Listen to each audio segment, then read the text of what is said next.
we're going to make a placemat. So for each mat, you're going to need fabric for one back, one insert, miscellaneous sewing supplies, and for complete directions, please see my website.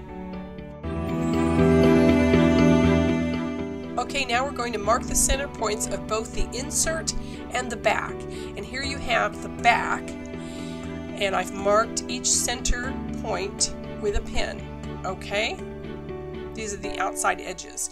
You can also use an iron to press in your center points. So I've taken the insert and now I fold it in half, press it with an iron to get a crisp line, open it up, and there you see your center point, okay? Now to get the other center point, fold it again, iron it,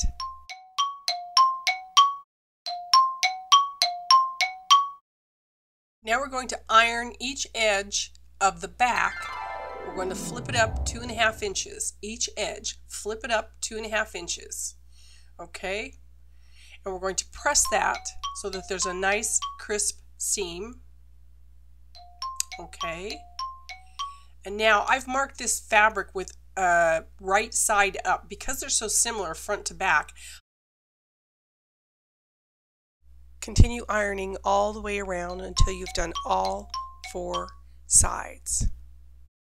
Placing your insert on top of the back, right sides together, matching center points, place your fabric underneath your presser foot. I like to use this blue masking tape as a seam guide. It just works really well for that. Not necessary, it's just an easy guide. You will repeat this process on 3 seams, sewing to within 1/2 inch from the edge of the top fabric. So you're going to stop 1/2 inch from the edge of this top fabric. Okay, now on the 4th seam you're going to leave an opening of 2 to 3 inches.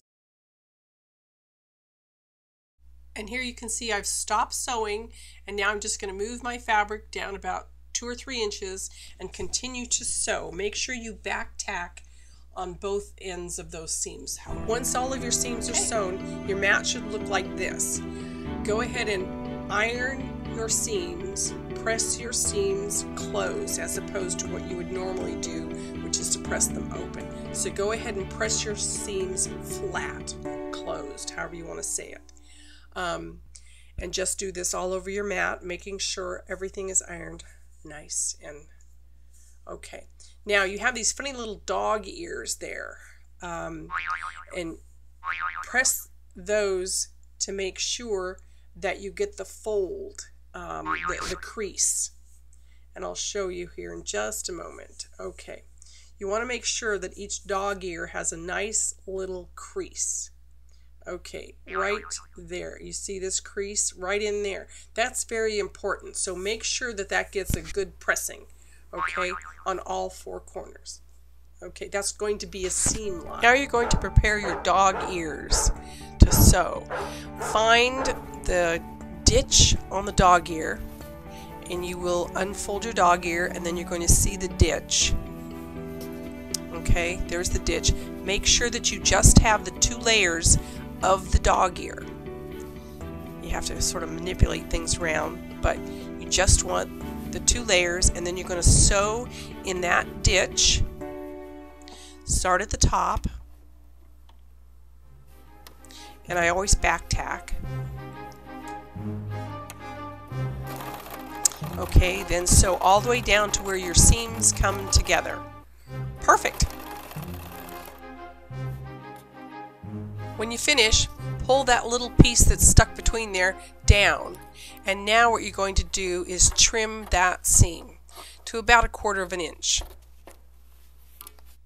You're going to repeat this for all 4 dog ears, leaving a 1/4 inch seam on each ear after cutting the excess. Now you're going to press your mat once again. Okay? And okay, now we're going to finish pressing, and we're going to remove any right side up markers that you may have.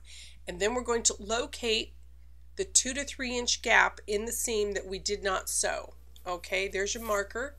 Take that off. Now, there's the place that we did not sew. It's about 2 to 3 inches. What you want to do here is just start stuffing the mat into that opening. And you just poke it in there and pull it out, stuff it in there. There's some right side up markers that I left. Okay, so you're just going to keep pushing and pulling until you've completely turned that mat around. Now, you may want to put your index finger in and poke around where the points are. Okay, your corners. Just take your index finger, there you go. Now just push that point out. Okay, perfect. Then, once you've done that, you're going to flatten it out and you're going to iron one more time.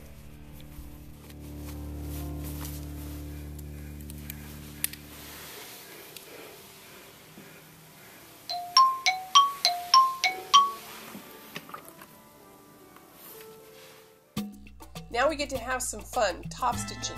Get creative or stick to matching threads. It's your choice. Okay, place your mat underneath your presser foot with the left edge of the presser foot against the edge of the back. And you will feel underneath there, you'll feel the seam. Okay, leave the needle down in the ditch at this point. Lift your presser foot, pivot the mat, continue sewing, and that's it. You're done. Voila, you have your placemat. Thank you and happy sewing. So just repeat 4 times for a set of 4 and you are finished. You've got holiday, Thanksgiving, reversible placemats. Thank you so much.